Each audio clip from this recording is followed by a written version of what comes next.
Everyone agrees that our nation's community banks and credit unions did not cause the 2008 financial crisis, yet they are bearing the brunt of the regulatory fallout, largely as a result of the 2010 Dodd-Frank Act. This week, the Financial Services Committee examined the regulatory burden on these community institutions. The explosion of some 400 new regulations under Dodd-Frank, in addition to an extensive web of existing regulations, has greatly increased compliance costs at our community banks. As a former founder, chairman, and CEO of an Arkansas community bank, I have seen firsthand these negative impacts. These regulations, however, do not just affect a bank's bottom line. They are harming consumers by removing choice and access to affordable credit. Small institutions have a much harder time absorbing regulatory costs than larger institutions.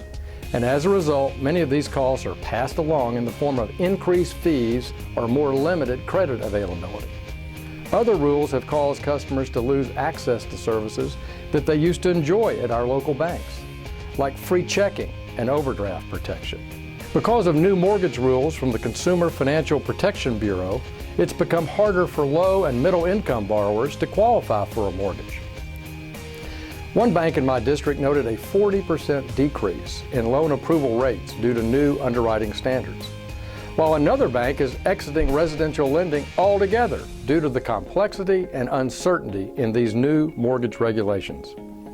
How is this protecting consumers in Arkansas? Community banks have a long history of tailoring their products and services to meet the needs of their customers, and they need flexibility to meet these unique needs. The Washington knows best, one-size-fits-all mentality is systematically ending the competitive advantage of our thousands of locally focused, relationship-driven community banks, thereby creating a new class of too small to succeed while legitimizing too big to fail. I look forward to working with my colleagues on solutions to reverse this trend and save our nation's community banks, and thereby preserving consumer choice and competitive prices.